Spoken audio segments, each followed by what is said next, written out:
नमस्ते। साल 2024 में जब लोकसभा के चुनाव हो रहे थे, उस समय 10 अप्रैल की तारीख को एलन मस्क का एक ट्वीट आया। इस ट्वीट ने भारतीय जनता पार्टी के अंधभक्तों को देश में एक नई ऊर्जा देने का काम किया था। दरअसल उस समय मीडिया ने इस ट्वीट के सहारे ये लिखना शुरू किया कि एलन मस्क मोदी से मिलने को लेकर के बहुत उत्साहित हैं। हालांकि मस्क के ट्वीट में ऐसा कुछ भी नहीं लिखा था, लेकिन अच्छी चीज ये थी कि वो मुलाकात 21-22 अप्रैल को दिल्ली में होनी थी प्रधानमंत्री नरेंद्र मोदी के साथ, और 2 दिन पहले एलन मस्क ने बिना किसी कारण बताए उस दौरे को रद्द कर दिया। फिर 28 अप्रैल को जब रविवार था, भक्त जो है सो करके उठे थे, नहा धो करके भगवान की साधना में लगने वाले थे, तब तक एक जोर का झटका लगा। खबर आई कि एलन मस्क साहब चीन पहुंच गए हैं। चीन में तब एक ऑटो शो होने वाला था और एलन मस्क साहब वहां जा करके जो व्यापार भारत को देने की बात हो रही थी, उससे चाइना को लेकर के वो गुफ्तगू करने लगे थे। अब एक और बड़ी खबर आ रही है। वो खबर है मस्क साहब को भारत में बुलाने की कोशिश भारत के सरकार की तरफ से। इस बीच में एक बड़ा झटका और सामने आया है, और वो झटका जो है वो जो बाइडेन साहब, जिनको प्रधानमंत्री नरेंद्र मोदी ने जिनकी पत्नी को $20,000 का हीरा भेंट किया था, वो जाते जाते दे करके जा रहे हैं, और ये झटका भारत के भविष्य को प्रभावित करेगा। आज जो हम बात करते हैं डेली सॉलिड फैक्ट्स की, हेमंत अत्री सर हमारे साथ मौजूद हैं। सर, बहुत स्वागत है आपका। जिस तरीके का माहौल है, जिस तरीके की खबर आ रही है, कितनी गंभीर है ये खबर। एक तरफ जो बाइडेन साहब जाते जाते भारत को झटका दे रहे हैं, दूसरी तरफ ट्रंप साहब आने के पहले से ही लगातार झटके पर झटके दिए जा रहे हैं, और उसके बाद मस्क साहब को बुलाने की कोशिश। ये सारी चीजें एक दूसरे से कितनी जुड़ती हैं, ये भी बताइएगा। राय साहब, धन्यवाद। देखिए, जो डिप्लोमेसी होती है ना, जो आज के तारीख में मॉडर्न डे डिप्लोमेसी है वर्ल्ड ओवर, इसमें आप दो नावों की सवारी नहीं कर सकते। भारत सरकार से वही गलती कहीं ना कहीं हुई है कि वो कहीं जहां उसका दाव लगता है वो यूक्रेन से, रशिया से तेल खरीदने लगती है, कभी वो अमेरिका की एलाई हो जाती है, कभी वो ब्रिक्स के अंदर करेंसी की बात करने लग जाती है, उसका हिस्सा बन जाती है। और इससे जो दुनिया का जो थानेदार है अमेरिका, उसका नाराज होना स्वाभाविक था। और आपको जानकर हैरानी होगी कि बाइडेन ने जाते जाते जो इतने जोर के झटके दिए हैं दो, कि आप समझ भी नहीं सकते कि मामला क्या है। जाने से पहले आपको पता है 19 तारीख तक उनकी टर्म है, 20 को ट्रंप का इनॉग्रेशन होने वाला है। जाने से पहले उन्होंने एक बड़ा कमाल का काम किया। आपको पता है हिंदुस्तान आज की तारीख में आर्टिफिशियल इंटेलिजेंस में बहुत तेजी से कदम बढ़ा रहा है। वर्ल्ड ओवर अगर आप देखेंगे, भारत बहुत तेजी से विकास कर रहा था। और एआई का जो बेसिक कंपोनेंट है वो है ग्राफिक चिप्स, सबसे इंपॉर्टेंट चीज है वो। उसी के बेस पे सारी चीजें चलती आगे। तो जिस अमेरिका का हिंदुस्तान एलाई था लंबे समय तक कहने को, और मोदी जी बड़ी वहां जाकर के रैलियां करते थे और ग्रोथ स्टोरी बताते थे भारत की, उन बाइडेन साहब ने, जिनकी आपने बिल्कुल सही कहा, जिनकी धर्मपत्नी को मोदी जी ने 17 लाख रुपए का डायमंड सेट भेंट किया था, वो जाते जाते उन्होंने हिंदुस्तान को उन 19 देशों की श्रेणी में डाल दिया जिनको केवल 50,000 ग्राफिक चिप्स दी जाएंगी, केवल 50,000। और हिंदुस्तान में एआई इंडस्ट्री के लिए हर साल हमें लाखों ग्राफिक चिप्स चाहिए। आप समझ सकते हैं इसका क्या इंपैक्ट होगा। पूरी जो हमारी ग्रोथ स्टोरी है एडवांस एआई के लिए, तो सबसे ज्यादा इंपॉर्टेंट चीज वही है। तो पूरे का पूरा वो हाल्ट हो जाएगा। दूसरा, पिछले जब से रूस और यूक्रेन का युद्ध शुरू हुआ है, आपको पता है हिंदुस्तान ने चोर दरवाजे से एक नया अरेंजमेंट किया था, और वो नया अरेंजमेंट था तेल का, कच्चे तेल के आयात का। जो हमारा रशिया से बहुत थोड़ा सा तेल आता था नॉमिनल, उसको इतने बड़े मुकाम पर लेके चले गए। और जाते जाते बाइडेन ने क्या किया कि जिन टैंकरों के जरिए, जो मैसिव टैंकर्स होते हैं समुद्र के जरिए आते हैं तेल, कच्चा तेल, उन पे सैंक्शंस लगा दी कि अब कोई भी वहां से वो टैंकर तेल लेकर के आएगा ही नहीं। और उसका इंपैक्ट देखा आपने, पिछले एक हफ्ते के अंदर ही जो $72 था तेल का, कच्चे तेल का, वो आज जाकर के 80 से ऊपर हो गया है। उसका इंपैक्ट ना केवल इकोनॉमी पे होगा, शेयर मार्केट पे भी दिख रहा है आपको। और क्रूड ऑयल प्राइसेस जब हिंदुस्तान को रियायती मिल रहे थे, तो जनता को तो एक पैसा मिला नहीं, मुनाफा कोई, उसका कोई राहत नहीं मिली। मोदी के दोस्त अपने कमाते खाते रहे। तो ये दो चीजें, क्योंकि हमें सस्ता तेल मिल रहा था, तो उससे हमारी इकोनॉमी को बड़ा भारी लाभ हो रहा था एक तरीके से। हमने बाकी सोर्सेज की बजाय रशिया से बहुत मैसिव खरीदा वो सरकार ने, और महंगे तेलों पर हिंदुस्तान में भी बेचा रही, यूरोप में भी बेचा रिफाइन करके। तो अब वो धंधा भी चौपट हो जाएगा। तो जो जाते जाते बाइडेन करके गए हैं, उससे एक बात साफ हो गई है कि अमेरिका, जिसके ऊपर हम आंख बंद करके रिलाई कर रहे थे कुछ समय से, उन्होंने जाते जाते अपना असली रूप दिखा दिया है। और अब रही सही कसर, जैसा आपने बिल्कुल सही कहा, रही सही कसर पूरी करने के लिए अब ट्रंप और मस्क की जोड़ी आने वाली है। और जिस तरह के वो दोनों व्यक्ति हैं उसको तो देश जानता है, उनकी सारी चीजों का आपने जिक्र किया। तो कुल मिला के जो अमेरिका के साथ हमारे बहुत स्मूथ संबंध चल रहे थे लगातार, और जिसके दम पर बड़े उछलते थे, उसने जाते जाते हमें ऐसा झटका दिया, और ट्रंप अगले झटके के लिए तैयार है। ये है कुल मिला के। सर, जब इतने अच्छे संबंध थे तो फिर ये झटके क्यों? एक तरफ उनको इनविटेशन नहीं मिल रहा है कार्यक्रम में आने का, दूसरी तरफ अब ट्रंप साहब पहले ही जो है वो टैरिफ की बात कर चुके हैं, टैरिफ बढ़ाने की बात कर चुके हैं। इधर मस्क साहब ने जो है वो इनको झटका दे ही दिया था लोकसभा चुनाव के समय पर ही, वो इनसे मिलने का कार्यक्रम बनाए, खुद उन्होंने ट्वीट किया कि मैं जो है बहुत जो है मोदी से मिलने जा रहा हूँ, और फिर उसको कैंसिल करके वो चीन पहुंच जाते हैं। तो ऐसे में जब ट्रंप साहब और मस्क साहब की जोड़ी अमेरिका पर राज करेगी, तो कितने मधुर संबंध आप देख रहे हैं, क्या असर देख रहे हैं भारत की जनता पर? राय साहब, मैं सही मायने में आप पूछेंगे तो मैं बहुत चिंतित हूँ इस पूरे हालात को लेकर के। और उसका सिंपल कारण क्या है, जो एलन मस्क है उसकी बात आपको एक बात माननी पड़ेगी कि वो मोनोपोलिस्ट व्यक्ति है, एकाधिकारवादी व्यक्ति है। आप हिंदुस्तान में उसके दो बेसिक इंटरेस्ट है जो हमने कई बार पहले भी चर्चा की है। एक उसका इंटरेस्ट है टेस्ला के अंदर जो इलेक्ट्रॉनिक व्हीकल्स बनाती है, और दूसरा है उसका स्टारलिंक का। अब चूंकि वो मोनोपोली में विश्वास रखता है, तो हिंदुस्तान की जो ईवी इंडस्ट्री है जो अभी तक है, आपको पता है वो सारी की सारी किसके ऊपर डिपेंडेंट है? कंप्लीटली चाइना के ऊपर डिपेंडेंट है। सारी बैटरीज से लेकर के जितने रॉ मटेरियल है, जो भी चीजें हैं, वो सारी चाइना से आ रही है। तो अगर टेस्ला को अनुमति दोगे, क्योंकि ट्रम्प एलन मस्क के लिए हिंदुस्तान एक बहुत बहुत बड़ी मार्केट है जहां उसका कंपीट करने वाला कोई भी नहीं है।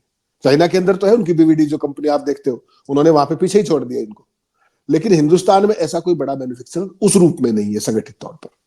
यहां वो चाहेंगे कि मुझे मोनोपोली मिले, और अगर आपने यहां मोनोपोली दे दी तो ना केवल हिंदुस्तान की इंडस्ट्री बल्कि जो चाइना के कंपोनेंट सप्लायर हैं उनका भी काम तमाम हो जाएगा।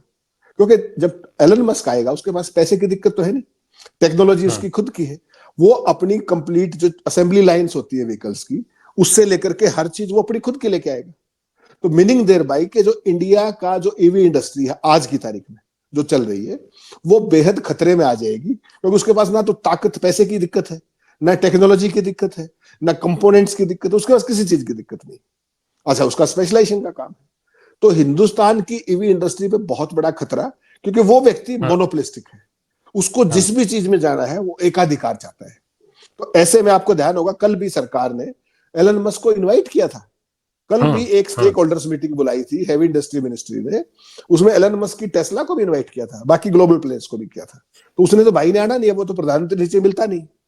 और उसके लिए जो पॉलिसी आप तो यहाँ पे बात कर रहे हो कि जो कल मीटिंग बुलाई थी उसमें गाइडलाइंस फाइनल करनी थी नई स्कीम के लिए कि भाई कैसे सेकंड राउंड की कि कंसल्टेशंस करें ग्लोबल स्टेक होल्डर्स के साथ, और कैसे हिंदुस्तान में ईवी को प्रमोट किया जाए। तो उसने तो भाई ने इस तरीके से वाता नहीं, वो तो आएगा तो आपको पता है किसका फोन करा के आएगा और किस आर्म ट्विस्टिंग से आएगा। तो पूरे का पूरा जो हमारा स्टेबलिश स्ट्रक्चर है ईवी का, वो कहीं ना कहीं उसको डिस्टर्ब करना चाहेगा। और इससे हमारे जो हेमंत सर, जो ईवी के स्ट्रक्चर की बात कर रहे हैं, भारत सरकार के बुलावे की बात कर रहे हैं, इसकी असल वजह क्या देखते हैं आप? क्या वास्तव में ईवी की नियमावली, ईवी के रूल्स रेगुलेशन फाइनल करने की बैठक में एलन मस्क को बुलाया जा रहा है?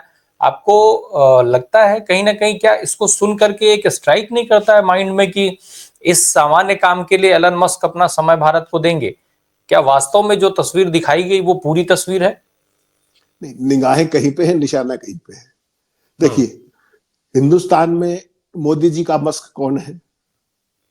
गौतम अडानी। अमेरिका के अंदर ट्रंप का अडानी कौन है? Elon Musk.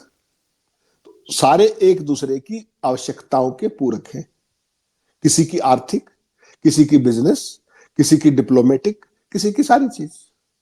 और एलन मस्क अगर हिंदुस्तान में आता है तो ना केवल ईवी इंडस्ट्री हमारी जो है चाइना का, जैसे मैंने जिक्र किया, बल्कि जो हमारी जो टेलीकम्युनिकेशन इंडस्ट्री है उसके ऊपर भी मोनोपोली का बहुत जबरदस्त खतरा आ जाएगा।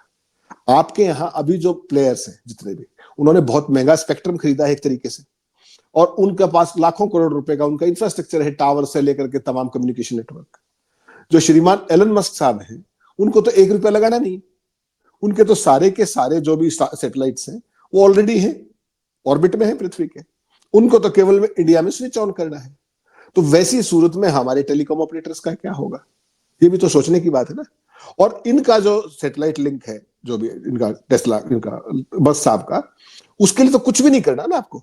अच्छा, ना वहां कोई रेंज की प्रॉब्लम है, क्योंकि वो तो सैटेलाइट से है, पहाड़ हो, जंगल हो, इवन आकाश में आप हवाई जहाज में जाएंगे वहां भी चलेगा वो, तो it's as good as a satellite telephone. तो हम्म। वैसी सूरत में हिंदुस्तान की सरकार, यहां देखिए क्या होता है ऐसा, ये थोड़ा देखना पड़ेगा आपको। बॉम्बे का एक एयरपोर्ट है, बड़ा मशहूर इंटरनेशनल एयरपोर्ट, इंडिया का one of the busiest, Delhi के बाद।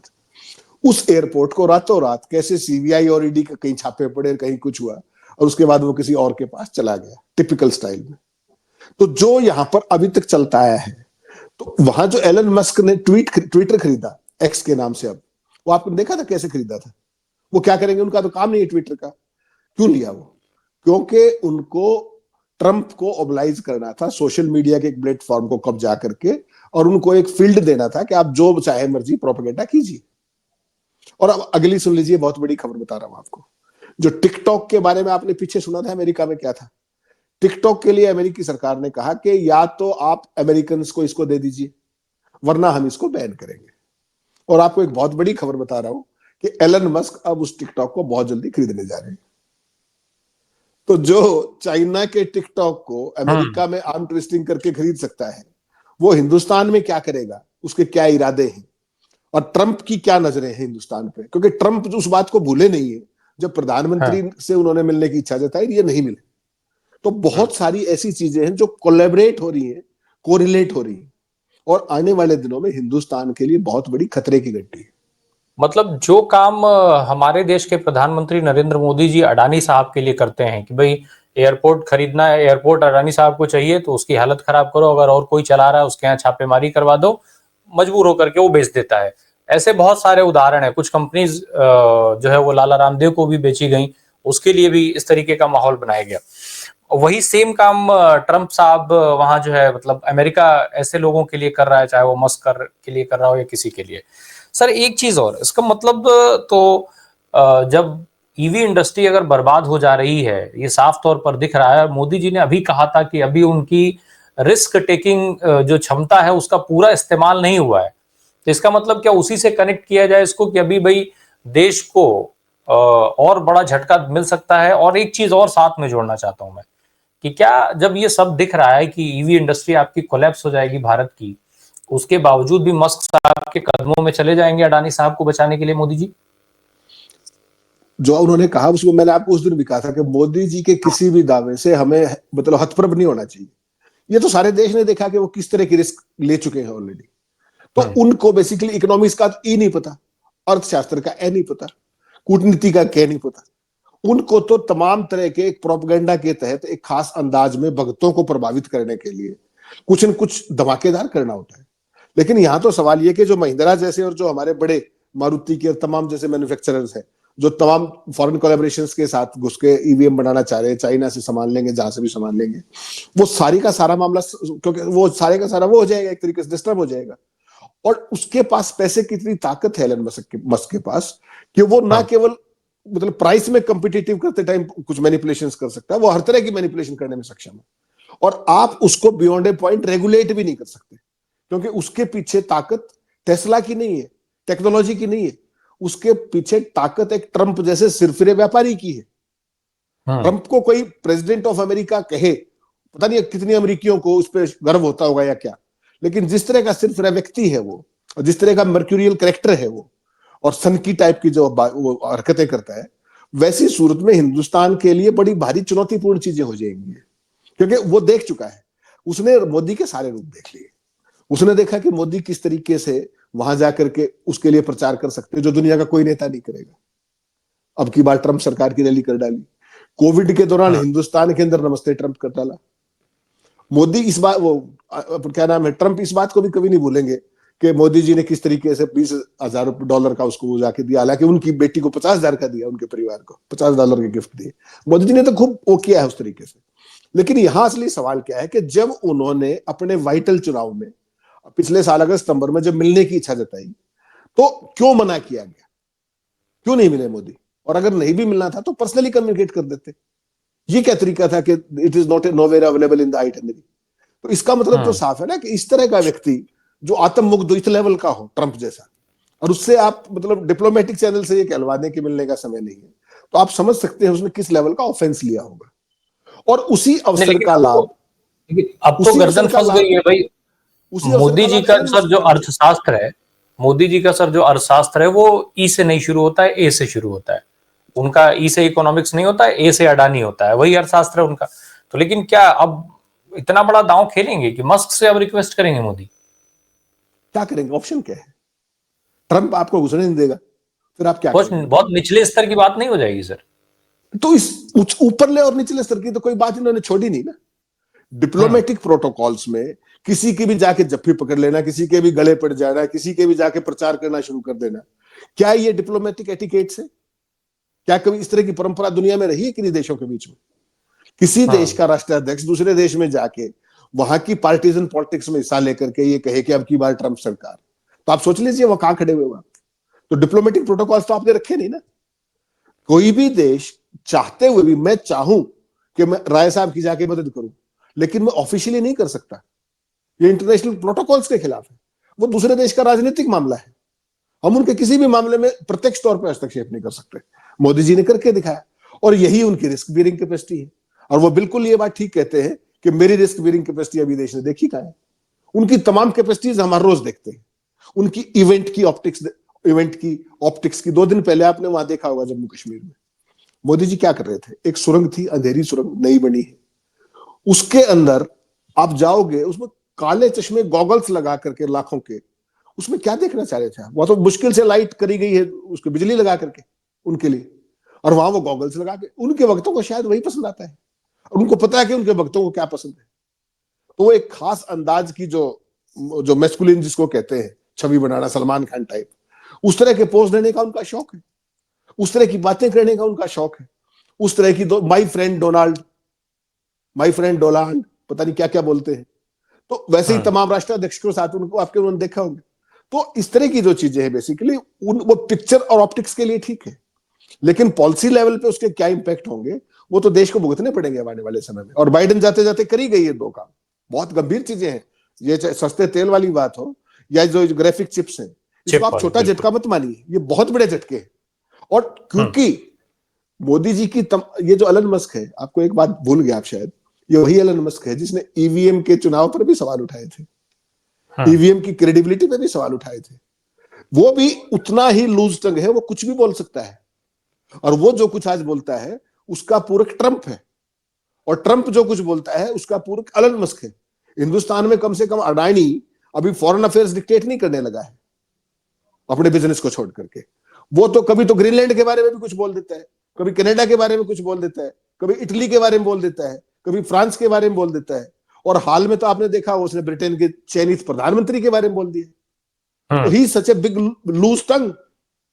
तो ऐसे जोड़ी, जय और वीरू की जोड़ी कह सकते हैं कुछ लोग पॉजिटिव स्पिरिट में, लेकिन वो तो मुझे तो वहां जो ट्रंप और इसकी जो जोड़ी है एलन मस्क की, वो तो रंगा बिल्ला की जोड़ी लगती है। वो किसी की सुनेंगे ही नहीं, जो मर्जी आएगा करेंगे वो। और पूरी दुनिया में ओथ लेने से पहले, इनोग्रेशन से पहले किस तरह की उन्होंने नौटंकी शुरू कर रखी है। आप किसी अपने पड़ोसी देश के राष्ट्राध्यक्ष को आप गवर्नर कैसे कह सकते हैं भाई? कहा उन्होंने, एक बार नहीं कहा, किसी ने ना सुना हो तो फिर ट्वीट भी कर दिया। बताइए आप, इस तरह दिस इज ऑफेंसिव। किसी प्रधानमंत्री को आप गवर्नर कहें, वो भी अपने देश का, इसके मायने देखिए कितना डिमीनिंग है। लेकिन वो कर रहे हैं इसे। एक और चीज समझ लो सर, मस्क के पीछे जब ट्रंप की ताकत खड़ी है तो भाई व्यापार की अगर हम बात करें तो भारत में उनको व्यापार तो स्वतः मिलना ही है अब, क्योंकि अमेरिका के दबाव को भारत कब तक झेल पाएगा। और निश्चित तौर पे अगर ट्रंप इतना फेवर करेंगे तो उनको स्पेस देना ही पड़ जाएगा। एलन मस्क को भारत में मिल ही जाएगा स्पेस। फिर इसके लिए अडानी साहब का रिस्क वो क्यों उठाएंगे, अपनी बेइज्जती क्यों कराने जाएंगे अडानी को बचा करके? अडानी को लेके मस्क का क्या इंटरेस्ट होगा? मस्क क्यों उनके साथ डील करना चाहेंगे कि हाँ भाई आप हमें स्पेस दीजिए तो हम अडानी को बचा देंगे? क्यों बचाएंगे? स्पेस तो उनको ऐसे भी मिल जाएगा।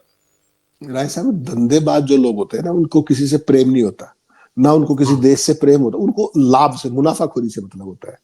अगर ट्रंप को ये लगेगा, अपने एलन मस्क को ये लगेगा कि हिंदुस्तान में धंधा करने के लिए सबसे मुफीद आदमी अपना गौतम अडानी है, उसको 5% 10% स्टेक देने में क्या समस्या है? और अडानी से बहुत ज्यादा खुश हो जाएगा, कहां समस्या है इसमें?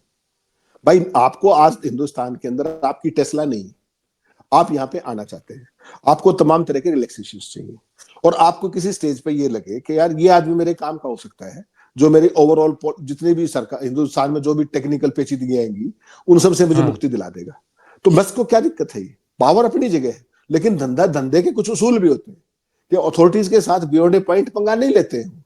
तो क्या आपको नहीं लगता कि एलन मस्क जैसा जो श्रूड व्यापारी है वो अपना धंधा जमाने के लिए किसी भी हद तक जा सकता है? पहली कोशिश उसकी होगी कि मैं किसी तरीके से मोनोपोली रखूं, वो तो उसकी आदर्श स्थिति है जो वो हर जगह करता भी है। अगर उसको मोनोपोली नहीं मिलती है तो उसका दूसरा ऑप्शन क्या होगा फिर, कि थोड़ा मोटा हिस्सा कुछ दाना अडानी को डाल दो, अडानी अपने आप करता रहेगा सब कुछ। तो वैसे भी तो हिंदुस्तान में आने के लिए तमाम लोग तमाम तरह के कारनामे करते ही है ना। अभी आपने देखा है अमेरिकी कंपनियां हिंदुस्तान में रिश्वत दे गई, वहां पकड़ी गई, हिंदुस्तान में कार्रवाई नहीं हुई, वहां तो जुर्माना हुआ ना। वहां का जो स्टॉक एंड एक्सचेंज कमीशन है उन्होंने बड़ा जबरदस्त जुर्माना ठोका है, रेलवे को देने वाली, पेट्रोलियम वालों को, HAL को, उन तीनों को जुर्माना हुआ है वहां पर, जिन्होंने यहाँ पे कथित तौर पर रिश्वत दी। आपके यहाँ तो जांच भी नहीं हुई इसकी। तो ट्रंप को पता है हिंदुस्तान की असलियत का, और एलन मस्क को ही पता है। और जो आपने बड़ी महत्वपूर्ण बात कही कि वो हिंदुस्तान में आना चाह रहे थे, उस समय लास्ट मोमेंट पे ऐसा क्या काम आ गया था, आप मुझे बता दीजिए, कि मोदी जिसको लेकर के उन्होंने खुद ही कहा कोट एंड कोट कि मैं उत्सुक हूं भारत के प्रधानमंत्री से मिलने को, और फिर वो खुद ही उन्होंने कहा कि नहीं मेरे टेस्ला में कोई जरूरी काम आ गया। आप समझ सकते हैं तब तक तो ट्रंप राष्ट्रपति उस रूप में नहीं थे, तो परिणाम नहीं आया था उस टाइम तक। और उसके बाद जो अब स्थितियां हैं, अब यहां पर यह है कि यहां पर अडानी अमेरिका में फंसे हुए हैं, तो अब तो वो और भी ज्यादा मजबूत पेडेस्टल पे खड़े हुए दोनों व्यक्ति। ऐसी स्थिति में उसको क्या लगा था तब कि कहीं मोदी चुनाव ना हार जाए और अगली सरकार मेरे धंधे पानी में गड़बड़ कर दे, इसलिए उन्होंने उस मीटिंग से विड्रॉ किया अपने आप को। आज वो जो चाहे, आज वो पूरी दुनिया का राजा है एक तरीके से, स्वघोषित। भाई जो ट्रंप का पासलार है, आज तो ट्रंप का अनुमान है ना। और आपको क्या लगता है कि वो जब टिकटॉक खरीद लेगा उसके बाद उसकी एक और तरह की वो हो जाएगी? अभी तक तो उसके पास केवल एक्स है, झूठ का प्रचार वो करेगा। आपने देखा मार्क जकरबर्ग ने क्या कहा कि हमने एक्स थर्ड पार्टी हम वेरिफिकेशन कराएंगे ही नहीं। तो अब तो दुनिया पे झूठ का बोलबाला होने वाला है, झूठ का साम्राज्य होने वाला है।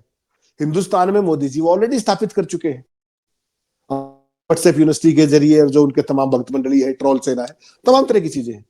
तो ये सारे की सारी जो घटनाक्रम है जिसको आप चेन देख रहे, सीक्वेंस ऑफ इवेंट, ये हिंदुस्तान के लिए बेहतर नहीं है गिवन सर्कमस्टांसेस में। और ट्रंप की चुनौतियां, एलन मस्क की चुनौतियां अपनी जगह थी।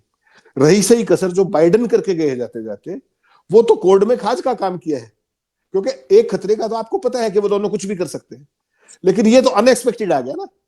बाइडेन से तो आप ये उम्मीद नहीं कर रहे थे कि इस तरह की चीज करके जाएगा, उसने कर दी। तो कुल मिलाकर के हिंदुस्तान के अमेरिका के जो साथ संबंध है वो बहुत ही नाजुक तरफ पहुंचे हुए हैं। कोई हिंदुस्तान के जर्नलिस्ट, हिंदुस्तान का मीडिया इस बात पे नहीं बोलेगा।